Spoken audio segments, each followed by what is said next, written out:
Good morning, good afternoon, and good evening, my friends, wherever in this world you may be, whichever corporate office you may be watching this from, whichever home office you may be watching this from, whichever creepy basement you may be watching this from. I've been working really hard to grow the show demographic among the creepy basement dwellers, and I think we're doing great, honestly. I'm feeling really good about that. Welcome to another episode of 40 Going on 4. The show that helps you reconnect with that inner child you lost in a custody battle back in 1994 or something. Today, I have an amazing guest, the great, the one, the only, the founder of the Slow Down Club, the great Christian Fleck. Chris, what's up, buddy?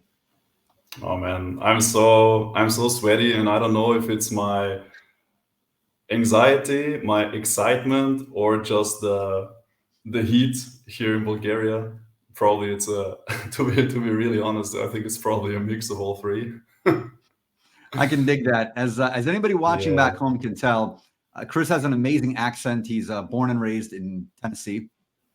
And actually, Chris is a native of the great land of Vienna, Austria, the beautiful city of Vienna, Austria. Now, I brought Christian on today for a number of reasons. Aside from the fact that he's a brilliant guy and just an amazing human and has all kinds of awesome insights to share, I thought it was important to do a service to help rehabilitate the image of Austria in the minds of Americans, especially because when we think of Austria, we tend to think of just one person, this megalomaniac who wanted to change the world by force. But we're not here today to talk about Schwarzenegger. We are here to talk about the present moment. Chris, talk to me, brother. Why do we not live in the present moment?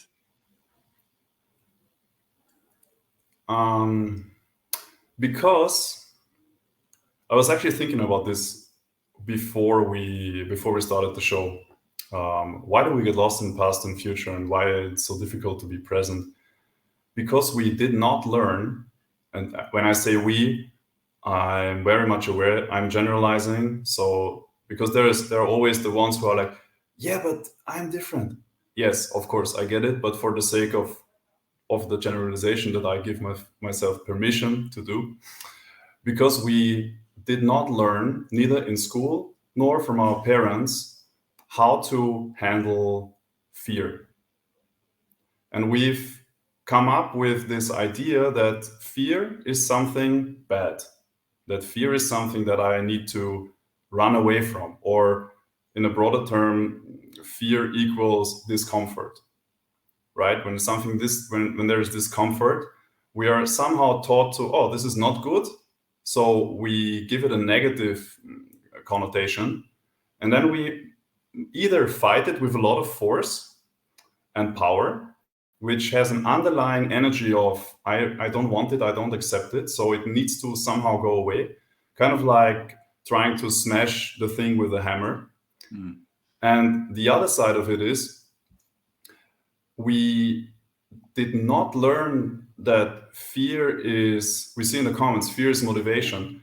Fear can be, the way how I see it is, fear is a signpost just saying this, whatever situation is happening right now, needs your full attention. Okay?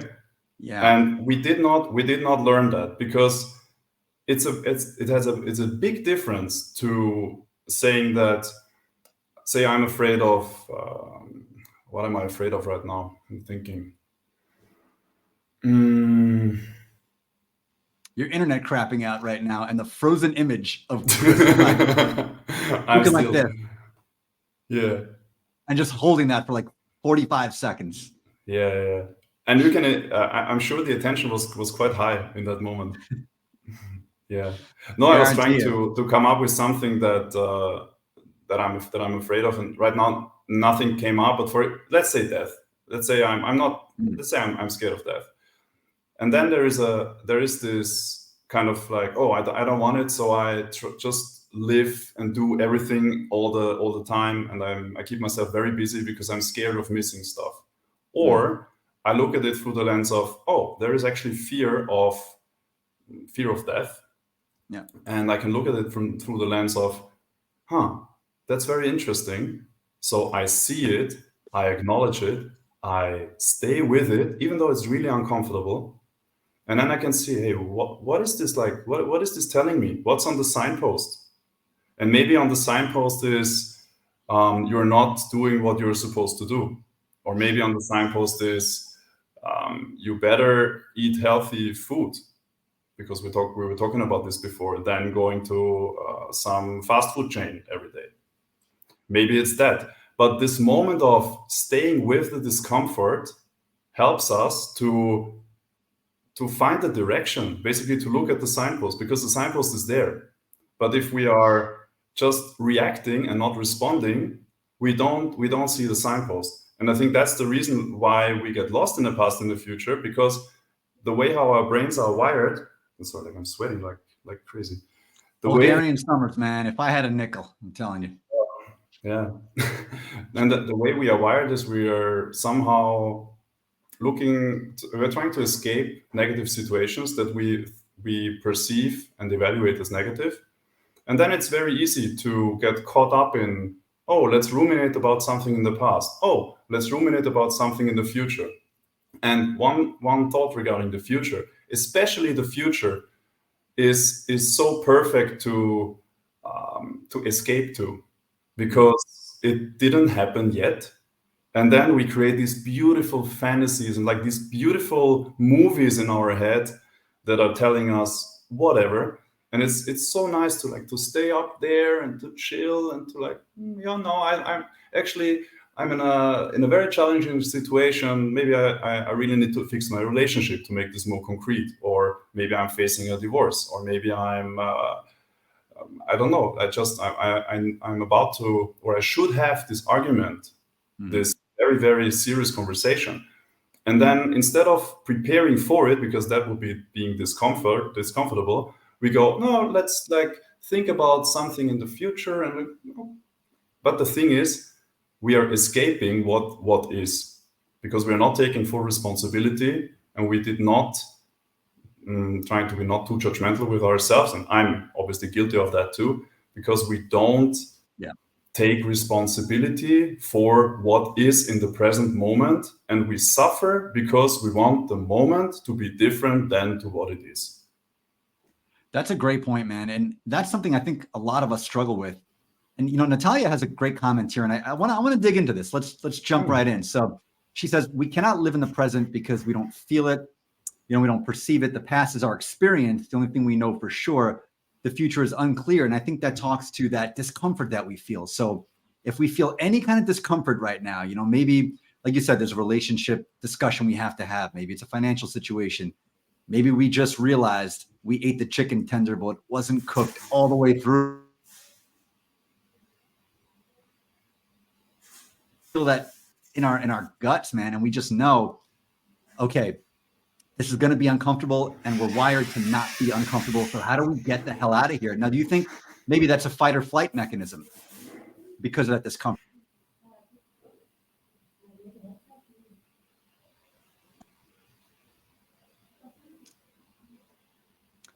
And we have another comment here too. I just want to put this out there of Uncle Screw. Now, I know George is always dropping the good ones here, man, but Chris, what do you think here of the wise words of Uncle Screwtape?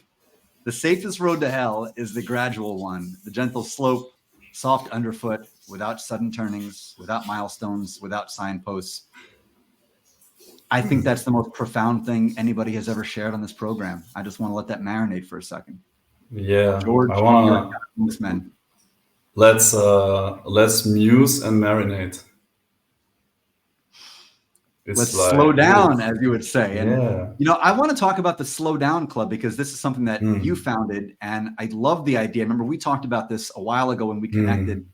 Why don't you share with us what the Slow Down Club is, what caused you to start it, and how that really relates into this idea of leaning into the present moment?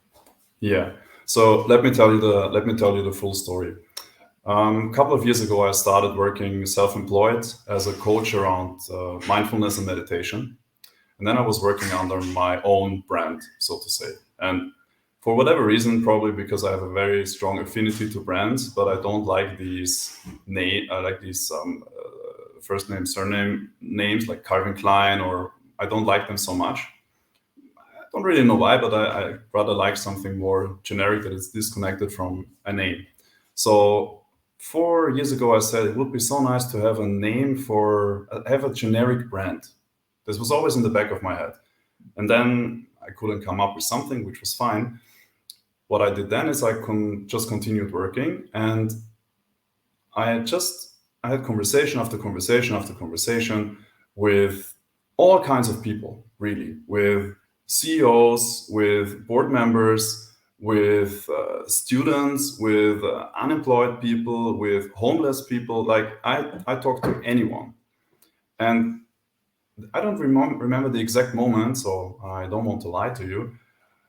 You could lie to me, that's fine. Yeah, like, so there was this one moment, I woke up, it was 6 a.m. in the morning, blah, blah, bullshit. And I realized there is a common thread in this story. Like, there is a common thread in everything that everyone told me. And the common thread was, to be really honest, Chris, I know it would be very beneficial for me to slow things down a bit, to take a moment to acknowledge, oh, where am I actually? What am I doing? How am I feeling? What's present? What is right now? But for some reason, I don't do it. But deep down, I know it. And then I was like, interesting. If everyone tells me that this is some situation that they are faced with, then why don't you do it? And then I just asked them, like, why don't you do it? And then they came up with all the, like, people say what they say, like, I don't have time, I started, but then I stopped, it's so difficult, I can't do it alone. And me being someone who I used to play football or soccer, as you guys say. I used to play football for over 10 years. I was a goalkeeper. And so I always knew from my very early childhood on how it is to be a member of a club.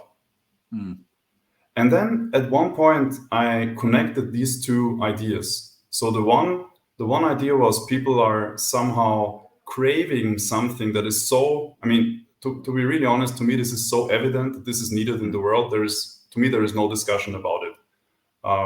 I really believe that we need to slow down if we want this planet to survive for our future generations. I really believe that. And then, sorry, you wanted to say something? No, please continue. Yeah, all right. And then I was like, so I think what people lack or what people long for is, and I just said it in the word, is belonging. And if you are in a club, say if you are part of FC Barcelona or the LA Lakers, or it doesn't matter, you get that sense of belonging. So then I was thinking, what if you create this club for all the people who want to slow down together?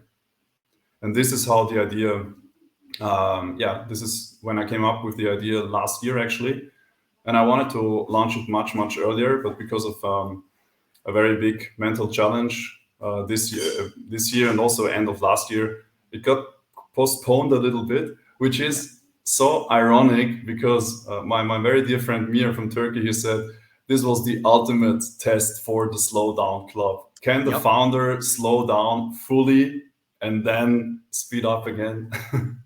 It's the universe, man. It's openly asking you, how much do you really want this? Because you're talking a good game. It sounds great in theory. You're getting people excited about it. But we're going to put you to the test specifically and see, can you practice what you preach? And can you actually slow down into the moment? So when this challenge hit you, how did you find yourself responding? Because I think a lot of us out there, and anybody in the comments who has a story to share, we'd love to see it, of when you feel life it's like a runaway train. It's like that line from the Birdcage, and Robin Williams said, I feel like I'm riding a psychotic horse through a burning stable. It just feels like that at times. And by the way, if you've never ridden a psychotic horse through a burning stable, highly recommend it. Very underrated experience. You'll have great pictures and videos for years to come. Show the grandkids. It's awesome. So Chris, talk to us, man. How did you work through that when that resistance hit you? So I think it's that's what I'm about to say is is not because I want to glorify my personal experience. I know that in this process, every experience is completely different, and even what I'm going to share, this even has like, I don't know, thousands of different variations how that could manifest in someone's life. But I was diagnosed with medium depression, so clinical depression, so that the people who are watching can get a bit of a sense of what I'm talking about when I'm talking about a mental challenge. Mm-hmm. And what I did, and to be honest, I'm really grateful that I embarked on the journey of mindfulness meditation a couple of years ago, and that I really did a lot of work, and I did almost now already 4 silent meditation retreats where I really like practice in depth. I just decided to stop very early on. So even though I felt like crap, and this is how you feel like you can't do anything, you can't, I don't know if you have any experience with this kind of thing. I have hoed this road, my friend. So Yeah. And maybe some of the people who are with us right now can rode this road too, or know someone who did. The most amazing thing about this is that almost everyone that experiences depression knows it right away. Like, you know it, you see it, but you can't change it. There is nothing you can do about it. There are days like you just wake up, and your biggest achievement is that you make it into the horizontal, into the vertical, right? Yeah. That you just stand up. It can be that bad. And luckily, I was in a mental state that I said, okay, now you fully prioritize only yourself, unapologetically. And I don't think I've ever cared for myself as much as I did this spring.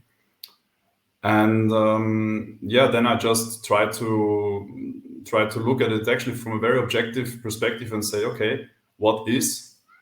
I really don't like it, but I just knew, and I have to say, obviously, because of the support of my friends, of my family, of my partner, who were supporting me beyond my wildest expectations, to be honest.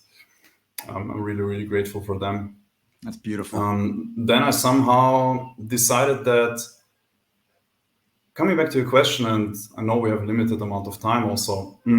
Rock and roll, man. Let us have it. The biggest thing for me was really to accept that I am this guy who did so much of inner work, who did so much of mindfulness meditation, which is a tool to help you stay very, very resilient and very stable. And that all of a sudden this hits you, and then all of a sudden you are this guy who just feels so worthless, so unworthy. Yeah. And you lay in your bed and you're like, I can't do anything. I cannot contribute anything worthy to society. And then I was confronted with one of the best questions I was ever confronted with, which was, can you be okay just being? I thought the question was going to be, what would you do for a Klondike bar? But that's a good question too. That's an excellent question too. Yeah. That's a good one, man. Yeah. It's a great one. And how did you respond to that question when that was going through your mind? Like, what was the impulse? To be honest, to be really honest with you, first I was resisting it so much, and I wanted to cry, but I couldn't. And then I called my meditation teacher, and we had a 1-hour chat, and he was somehow offering me the hand, and I was able to take it. And I said, okay, because he was just reminding me, he didn't do a lot of things, but he was just reminding me of the fact that everything is coming and going and nothing is permanent. And I know this, but I needed to hear it again. I needed to hear it at a time when I was very much struggling.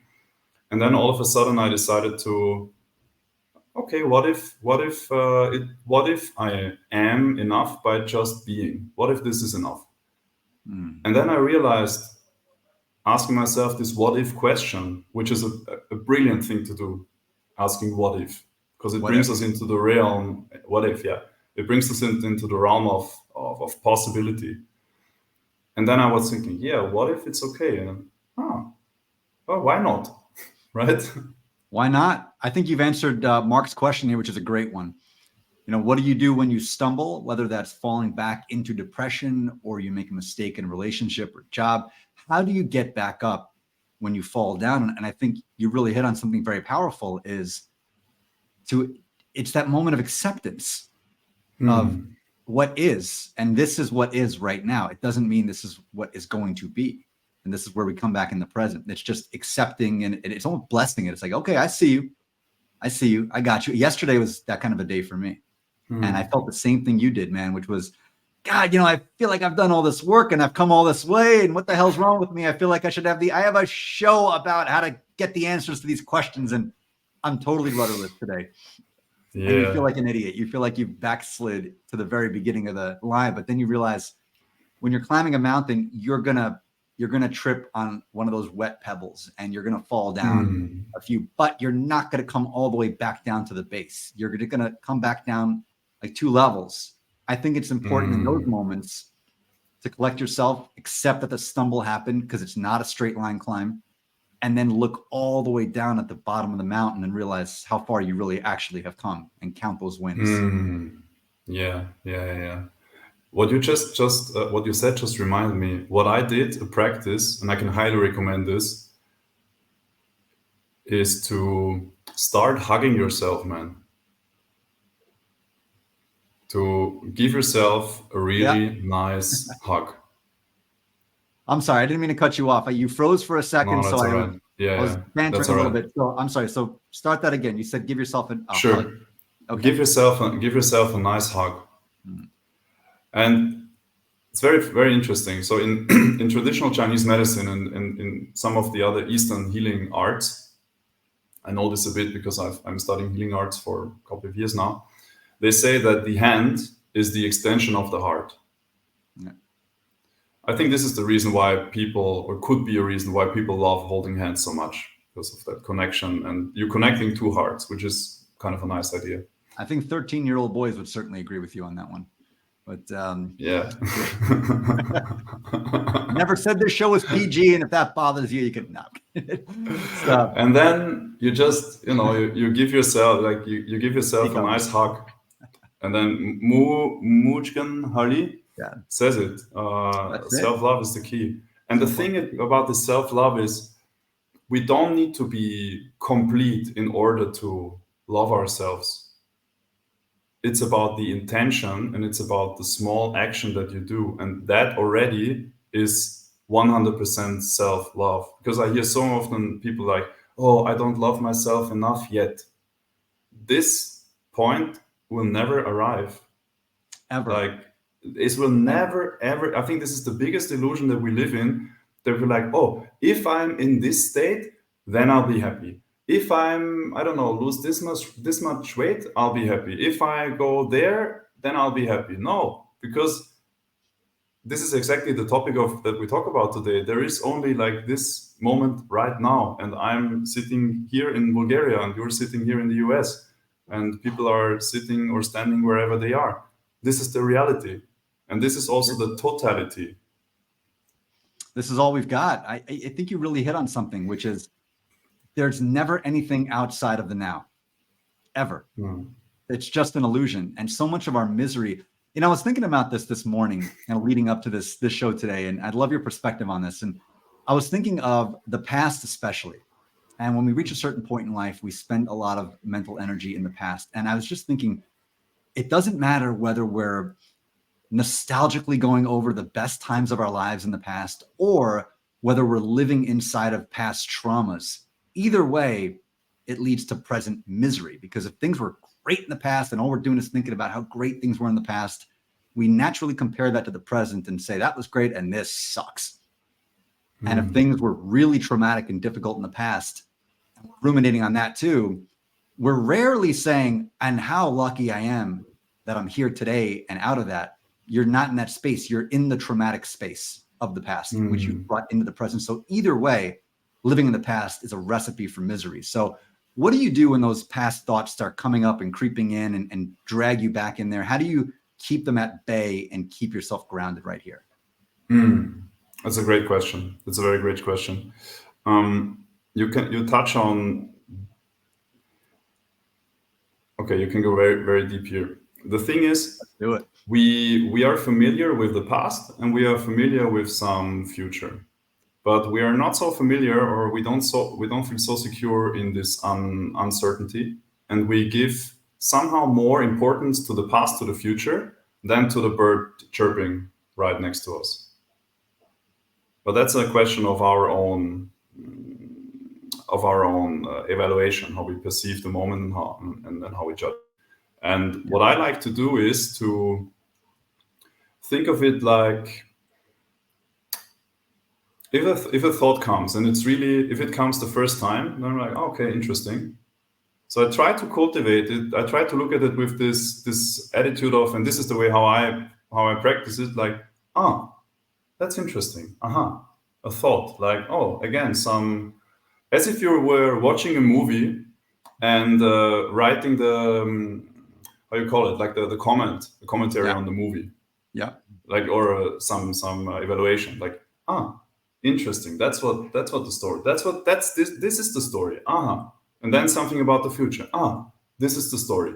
And what I merge in between is, this is the story. For example, even right now, I'm seeing you not.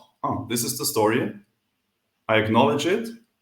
I give myself, that's so important. I give myself the permission to let it go. And I bring myself back to, hey, actually, I'm just sitting. I'm sitting here right now. Or I'm breathing. I'm being. All right. And now I see the black TV. That's not so good because I should pay attention to you. That's the story. Okay, I'm coming back. This is a practice. But over time, you're kind of like, especially like when you're in very challenged situations, or when you have fear about something, fear of, I don't know, my business might crumble, or what is happening with some war in the world, or political situation, doesn't matter. So there's so much of things that we actually cannot control. But what we can control is we can control where we give our attention and where we direct it to. This is something that I can always control. And the great thing is this quality of observing and directing attention, if we really, and you need to slow things down in order to acknowledge that, this quality it's eternally neutral. Like the quality that tells, like when I tell you to bring your attention, and I'm now just not doing it because of me, but for the sake of the experiment. When I tell you to bring your attention to listening to my voice, only to the voice, the quality of directing your attention to the voice, it is completely disconnected from time and space. And it is something very, very, very profound and very deep. And then when you can, the funny thing is you can see yourself focusing or bringing your attention to my voice. And then you can even go one level up. You can see yourself seeing yourself, right? It's getting meta right now. I'm here for it. It's getting meta. I tell you something, man. If you have not recorded an entire podcast season of just your voice doing guided meditations, now's the time. And tell me in the comments if I'm wrong, but I don't think I am. You are a natural, brother. Like, you had me entranced just now, just listening to you talk. Thank you so much. I appreciate it. And I mean that. Like, I'm maybe I needed that. Maybe I needed this nudge. I'm locked in, man. You have a gift for it, and not everybody has that gift. Some people, to lead a guided meditation, they have to have a shtick, like a Mets fan named Joey. But a lot of other people really have the natural gift, and you have that. But I think it's more than just the voice. Doesn't hurt, by the way. Got an awesome accent. But it's a presence that you bring. It's a grounded presence. And that's very, after 2020, I don't want to use the word contagious, but what the hell, I'll use the word contagious, because it's contagious. It is. It is, man. I know. I hate that word. But it is, though, man. And it's, so for those out there who have, now this is something I hear all the time. I can't slow down. I can't meditate. I can't quiet my mind. It's racing 1,000,000 miles a minute. How do you just bring it back in that one moment, what's one thing they can do to just chill it out for a second? I would say it's so the easiest, the very, so I'm just gonna say what the one thing is that you can do, and then I might elaborate on the concept for 10 hours. Well, before you do that, we have a request from the Peanut Gallery here. It's not my request. He wants you to say something.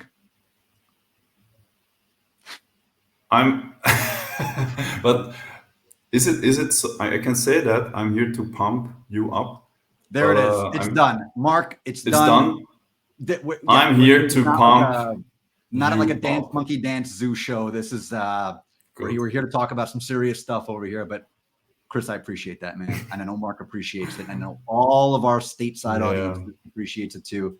Ira, my man out in San Francisco, I know he appreciates it. We all do. Oh, that's I'm amazing. sorry. I took you off your train of thought.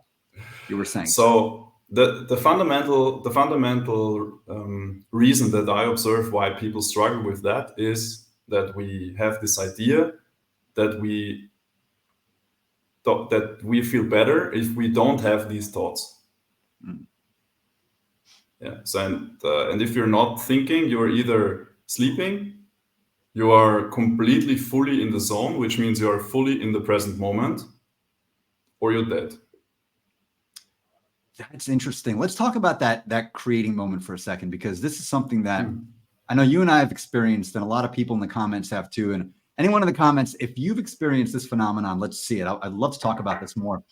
This idea of when you're creating, when you're truly in that creation state, doesn't matter what you're creating. Time just doesn't exist. It's the most incredible phenomenon. 1 minute could be an hour, 1 hour could be a day, and vice versa.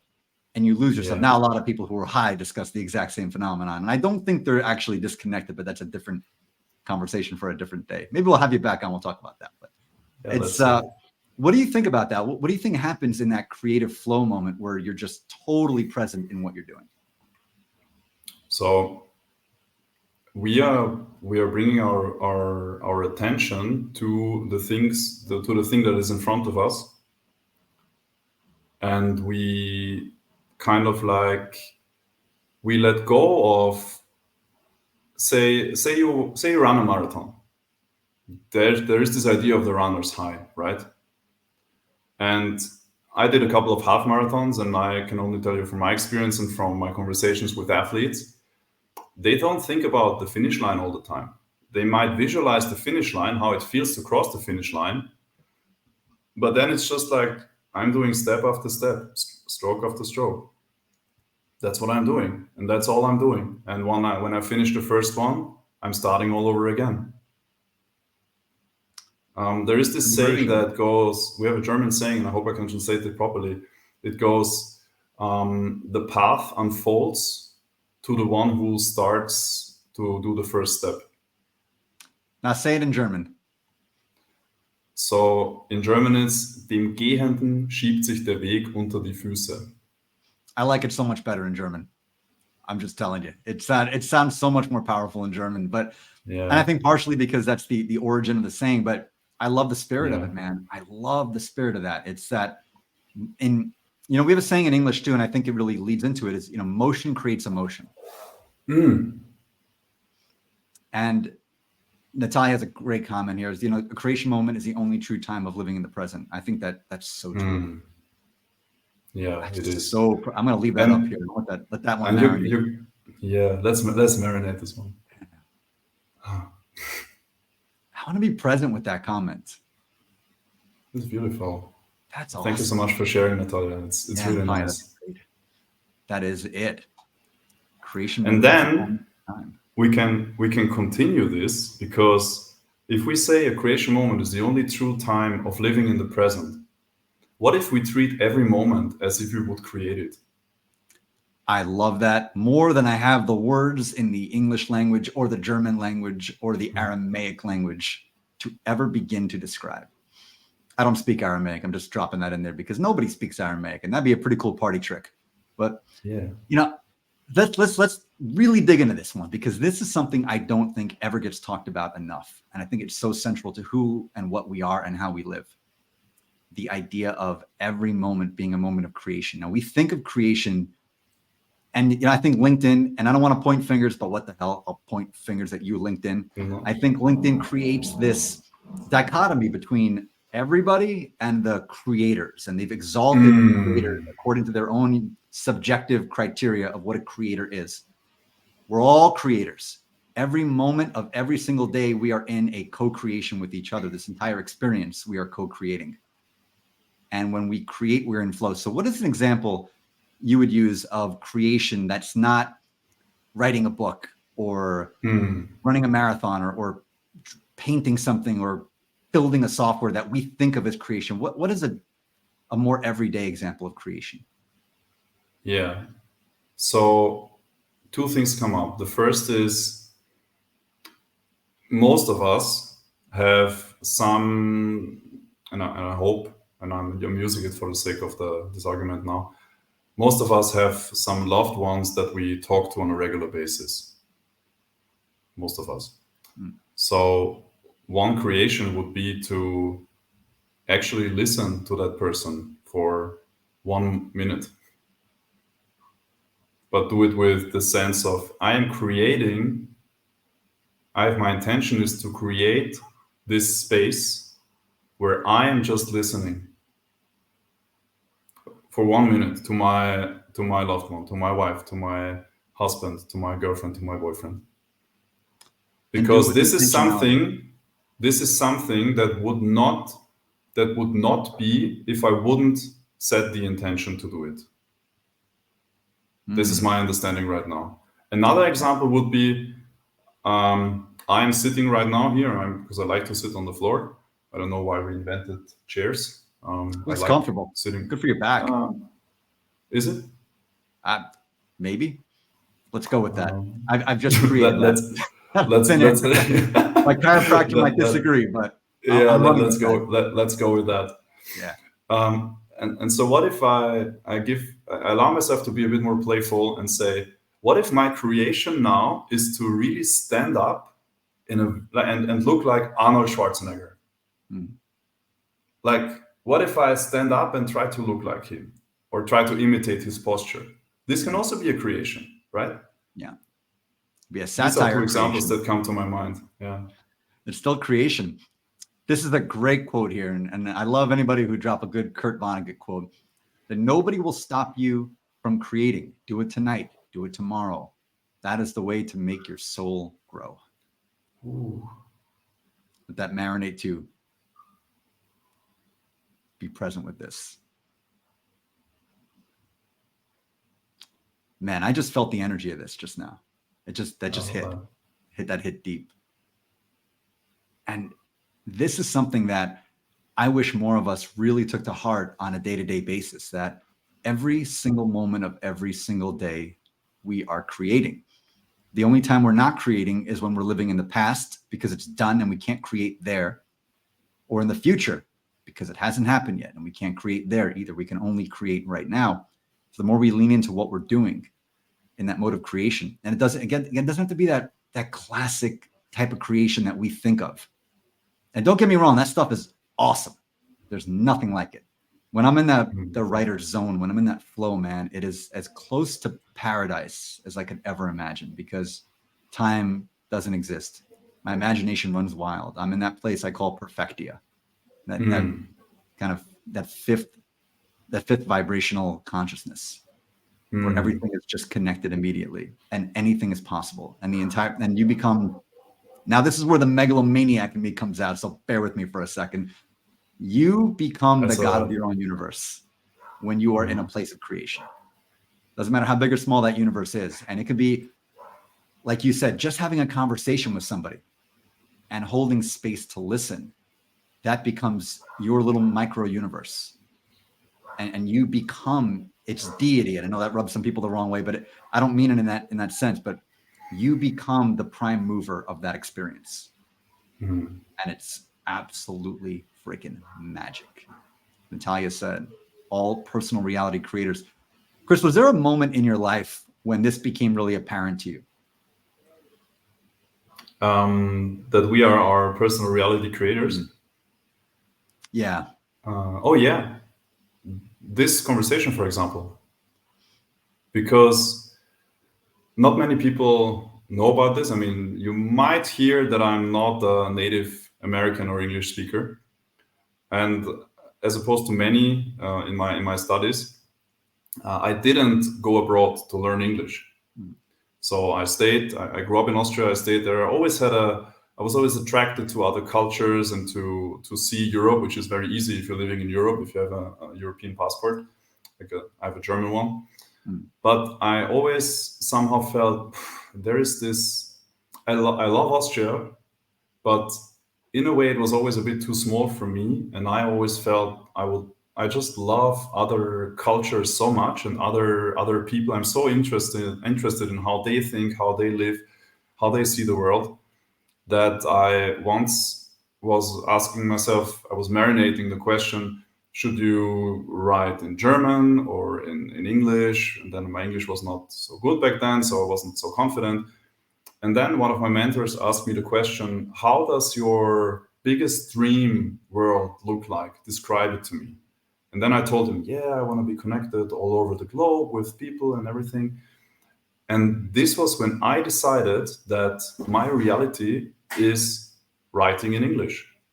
And it has opened up incredible opportunities for me over the last couple of years, next to the fact that my English got improved drastically, which is also a nice side effect that I'm very happy with. But you probably would have not invited me if I would have, I don't know, created content in German.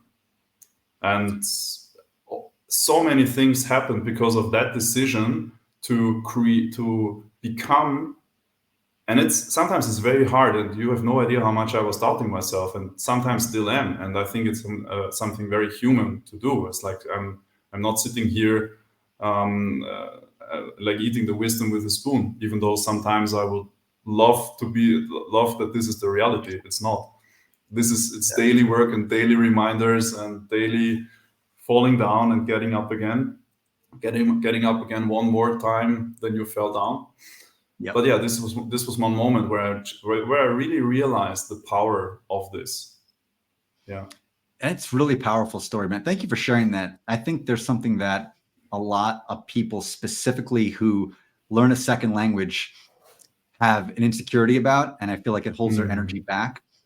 I have the utmost respect for anybody who not only can learn a second language but can master a second language. And I speak for all 330 million of us across the pond over here when I say your English is as good or better than most of our English, and we grew up with this.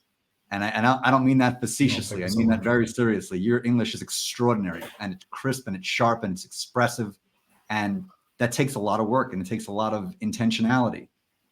And because everything has to go through the filter of German first before it gets to English, and that's an extra step that native English speakers don't have, and native German speakers don't have when people here move there and try to pick it up. So that's a level of brain processing, which is extraordinary. And you should get a lot of credit for that, man. I give you a ton of kudos.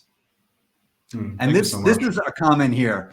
And I think this is Sagel, if I'm not mistaken. Now, I can't lose myself in that moment because I know there are 1,000 things I'm supposed to be doing. And this is where the chatter, man, the chatter. The peanut gallery. How do we quiet that for a second? How do we say, like, simmer down, adults talk? Yeah. Don't quiet it. Why quiet it? Okay. Like this is the recipe for suffering. Because what does it mean? It means I'm not okay with how it is. I'm not okay with, there are 1,000 things I'm supposed to be doing. If you like it or not, this is your reality. And I have a lot of compassion for this. And actually, this morning I was thinking similar thoughts. I was like, oh my God, like after this vacation, there's so many things to do. And then I started to even feel it in my body. I got a constricted chest and feeling a bit nervous and stressed. And then I reminded myself, if I like it or not, this thought is there. It's there, right? And what if it can be there? And what if I just let it be? What if I create a little bit of space between me and this thought? And I can do this by knowing that, this is a thought, or this is a story. So in inside meditation, mindfulness meditation practice, we call this labeling. So I say, there is a thought. So you kind of catch it, okay? And then you look at it. That's a thought. And then you let it go and you allow it to, how I like to describe it, you allow it to fade back into the background. You allow it to fade into the background. So it shows up, you see it, exactly, and let it go. Yeah. Exactly. That is the practice. And the mind doesn't like that because it doesn't have something to grip to. And the mind loves gripping. It loves to recreate and relive this traumatic story or this fearful story. And what I like to do is, for example, with this, there's 1,000 things that I'm supposed to do. And this is a very, very, very courageous comment, I have to say, because it represents what many of us think on a daily basis, and it's very normal. Yeah. That it's very valid. It's very valuable to, again, it sounds a bit cheesy, but it works, to take a moment, to slow it down, and to look at the story. I can't lose myself in that moment because I know there are 1,000 things I'm supposed to be doing. And just ask yourself, first label it. This is a thought. Okay, so this is the story that I'm living right now, and this is the story. Coming back to the what we had before with creating your reality. This is the story that determines and that highly impacts your current reality, your perception of it.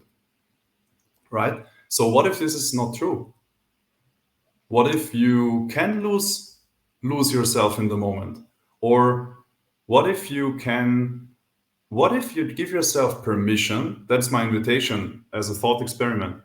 What if you give yourself permission that whenever you have this thought, that you're like, okay, yes, I know this is happening, but I am still steering I'm still steering the car. I am on the driver's seat. And the metaphor that I like to use is, many people want to, if we say we have some other passengers in the car, they want to kick the 1,000 things I'm supposed to be doing, thought or fear, they want to kick it out of the car, right? They want to stop on the highway and they want to kick it out, and then they want to advance. And because they're on the passenger seat, and these 1,000 things I'm supposed to be doing is on the driver's seat, okay? And because the driver on this in this car is not acknowledged, that's how I explain it to myself. And he doesn't get any attention. He's not really seen. Doesn't. There's no love. There's no love. There's no compassion. There is no, I understand. Okay, this is you. All right. And if we can negotiate with him and say, all right, so you can stay in the car. I might put you in the trunk. If you behave very, very, if you're a good boy, then you can be in the back row. If you're really good, then we just swap seats. You go to the passenger seat. But what if I'm driving this car? Yeah. And then he's like probably bored, or she, doesn't matter, like you choose. And then he's like poking you, like annoying you. Oh, it's coming again. 1,000 things that I'm supposed to be doing. Or, I can't lose myself in the moment. And then you go, it's all right. It's okay. I see you, but I'm still driving. And that is to bring this message home. We can and we must learn and train. We can do this through various meditation practices, awareness practices, or some people don't even need it, who are just taking these moments of acknowledging what's happening. We can trust that once we lean into this power of the awareness, the power of the observer, that we can always put ourselves back into the driver's seat, no matter what this passenger is telling me. Powerful stuff. Does that make any sense, what I just said? 100%. You had me thinking about a grand metaphor of a road trip where, you're heading from one side of a continent to another, and it's a long trip, and You know intuitively where you have to go. And yet, maybe you're on a road trip with a bunch of drunken buddies from college, and each one of them is three sheets to the wind, and they all have this great idea about what you need to be doing on your trip. So they're kicking the front seat, and they're flicking your ear in the back, and they're yelling, "Get off over here. Let's go get a bite there. Let's go get a beer here. Let's do this. Let's do it." And they're trying to distract you in 100 different ways. And if all you're doing is listening to that, you're never going to get where you're going, because you're going to feel like they're driving the car instead of you.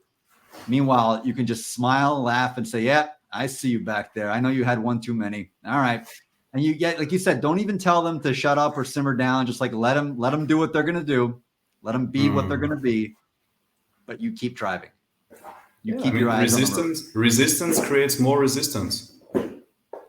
That's just it. And what we resist persists. And that's true for everything. I think that's a beautiful analogy. I love the way you put that. The driver in the car. I think everybody watching, just think about that. Next time you feel like your thoughts are hijacked, what you're doing and where you're going, just remember, you have your hands on the wheel. You are in the driver's seat.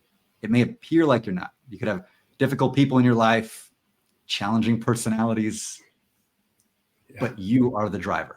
No matter what they're yelling in your ear, no matter where they're screaming, you need to get off at this exit, and you are the driver. You are always the driver, no matter what. Wow. And the great thing about this is also, if we disconnect this from the idea that this is not a finite game. There's no start and no end point. It's not a race. Not a finite game, and we think this is, kind of a one-shot deal. But there's a kind of a, let's get metaphysical, man. Let's talk about the continuity of consciousness. Can you repeat your question? I think I didn't hear you for last. So that's okay. So let's talk about this idea of the continuity of consciousness, how we think it's this finite thing. We're born in this body and we die, and then that's it. And I think a lot of times we get lost in the past and the future because we're anchored to this idea of space-time as all there is. But if we take a step out, and this is something else where a lot of people have described the phenomenon of timelessness. I think that timelessness speaks to something much greater and much more profound, and I think much more real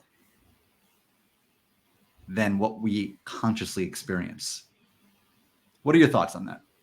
I would challenge much more real, because what is even real? Good question. That's a good point. What is even real, and how can we what is real? What is the definition of real? So we will need to come to a common understanding of what real means in order to really proceed with that thought. From my understanding, it has what it does do from my understanding is there is the difference between wisdom that's deep within, and that's very strongly connected to this universal consciousness, and knowledge derived from information. It's a huge difference, and they interfere with each other, and they're somehow connected, as everything is somehow connected and in a way also dependent. But when we talk about this disconnection from time and space, if we are able to see it, the quality of seeing connects us with our wisdom, because it's not connected to time and space. I'm going to chew on that one for a second. The quality of seeing connects us with our wisdom. And this is that kind of the third eye. It's that intuition. It's that deep knowing. I think when I think of this example, I think of a friend of mine, and she married a guy who on paper was absolutely perfect for her in every single way, checked every single box that she always wanted, her family always wanted for her. There was something deeply intuitive, and she knew he wasn't right. She knew it in that deep knowing, but she went ahead anyway. And I think this is where you said, the knowledge of living on this planet would say, well, that obviously it's the right choice. He'll provide financial security, and he's stable, and he's not going to end up behind bars for 30 years. Like, you know what you're getting with him. It's safe. You can raise a family with him, and you don't have to worry about him running out. And he's the guy. And yet there was something much deeper that said, no, something is wrong. Something is off. And it's just knowing that you can't always articulate in any language. Yeah. It's so deep and profound. So when that moment happens, when you feel this kind of tug of war happening between what you think you ought to do and what you deeply know you should, how are you able to slow down and discern that? So I'm a very simple guy. And when I say I'm able to, how do I slow down? Then I just literally, sometimes to be really honest with you, force myself to do nothing. I just say, okay, now you sit for 20 minutes, half an hour. You just sit on your, yes, it's a meditation pillow, but it doesn't matter. You just sit and you do nothing. You don't even practice some meditation, even though the instructions are very, very, very basic and it's not about like going somewhere. It's just, you don't even do that. I just sit. Don't do nothing. And then you get distracted. You go there. Oh, you go this. Oh. The only thing I do is I sit with curiosity. And I sit with, looking at the stories of the mind. And then after a couple of minutes, you see patterns. You say, okay, this is an old story. No, you've been there already. Nope. And then by making consciously again, and by the way, I love how the cycles are just like closing and closing and closing in this conversation. I'm creating conscious time to see the pattern, to see the stories, and then by doing this, it helps me to let this other voice become a bit louder. The image that I have for the metaphor is this one. We have two wolves inside of us, and there is one who is who stands for our intuition, like this sensation that you described before. Yeah. And then there's the other one who stands for doing the logic part, like the thing that makes sense, and the other one stands for the thing that doesn't make sense. Now, if we keep on doing, and if we scroll on our phones, and if we, and I'm guilty of that too, of course I am, yeah. But if we do that, we are feeding the other wolf. And if we want to feed and nourish and nurture the wolf if we want to make that voice of intuition a bit louder, we need to feed the other wolf. And in order to make this happen, we need to create different circumstances. That's the thing. And that's the thing that I always try to explain, that I think even Albert Einstein, I would love that this is my idea, but it's not. I think he said that you cannot solve a problem with the same approach that you created it. Absolutely. And this is the thing that we need to understand when it comes to how can I quiet my mind, or how can I deal with difficult situations? Most likely not in the same way that led to the creation of the difficult moment. Yes. And a great example of this is people who are on a spiritual journey, a spiritual search, if you will.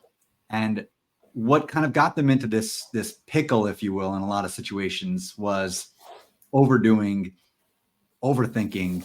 It's like, okay, so now my mind is racing at 1,000 miles a minute. I'm confused. I'm angsty.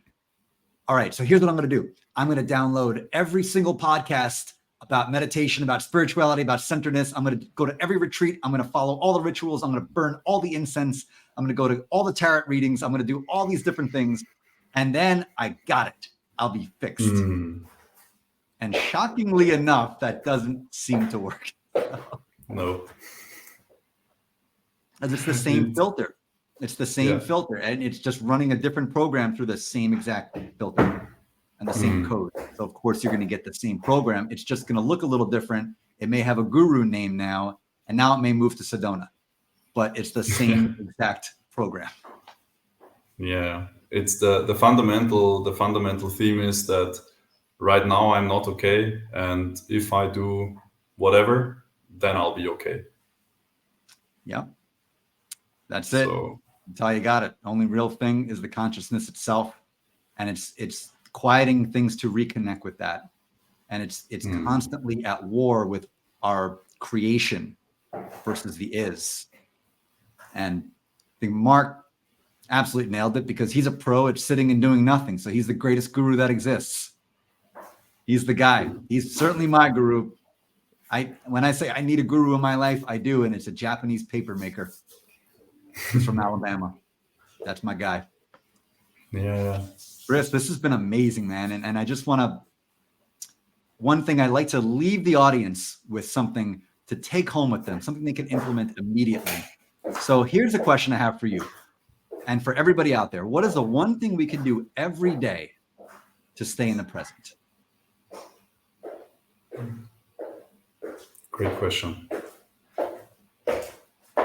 Would you like me to give an answer, or would you like to leave it? If there's anything that comes to your mind that you can share with our audience that you think they can implement simply, easily, and can take with them every day moving forward, what's one thing we can do every day to be present? Yeah. So come back to the body, which means give you two options, because people have different preferences. Option number one is come back to the breath, and there we need to be more precise. Come back to the inhale. So whatever happens, remind yourself, okay, this is the story that's happening. This is the story that dictates my life. And I come back to the inhalation. I come back to the rising sensation of my abdomen. Just that simple breathing. It's just coming back. It's just coming back to the rising of the breath. And if you can't breathe or you don't like it, I mean, if you can't breathe, you have other problems. True. But the other thing, on a more serious note, is if we have 2 feet or one foot, then notice how gravity pulls you down. Just notice the contact of your feet on the floor, and notice how you don't need to do anything to feel that gravity is actually connecting you with the earth. And we can do this right now, in this very now moment. So I would like to invite everyone that is still on, and also you, Jeff, and myself. What if we just for a moment, just without woo-woo, without this crazy, we don't need all of that, but just notice the contact of your feet on the floor, or if you're wearing shoes, with your socks and the soles of your shoes. And then you come back to listening to us. That's already enough. That's one present moment that leaves a mark. That's something that my meditation teacher would always say, because I would always be like, yeah, but it was only one moment. It's not enough. It was not 10 minutes or not 1 hour or not, I was not fully mindful the entire day. Then I said, it doesn't matter, because every single acknowledgement, every single time that I'm aware of, this is what's happening. Okay, interesting. I'm coming back to the breath. I'm coming back to my body.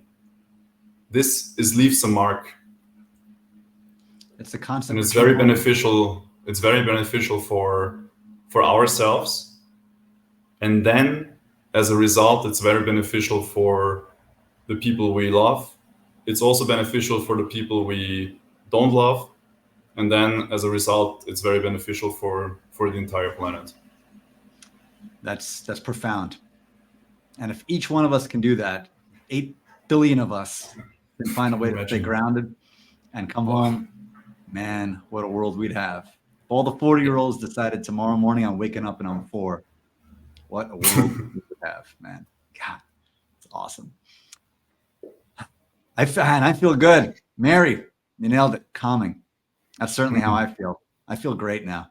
Chris, Same. I can't thank you enough. And you have got to come to our side of the pond so I can show you around Vienna, Virginia, the town that was the inspiration for the name of Vienna, Austria. And it's a great little town here. And speaking of that, the next guest on this program actually lives in Vienna, Virginia. The program will be coming back. So this is the last episode of season 1, and I'm really excited to have you as the bookend guest for this. Season 2 is going to begin on September 8th. So Friday, September 8th will be the next episode of 40 Going on 4. Kicking off season 2, we have some awesome guests, starting with Olga Moshinsky from right here in Vienna, Virginia. We're going to have a lot of fun on that one. I got to tell you, man, this has been amazing. I am so grateful to you. You are a wonderful soul. Thank you for your time. I know you're on holiday right now because nobody in Europe works in August, and I think that's awesome, and I'm here for it. And man, hope you have the time of your life out there. And for everybody in the crowd, thank you so much for joining us today. Hope you all have an amazing rest of the summer, and I will see you all on September 8th. Friends, love you all. Thank you so much. It was an honor.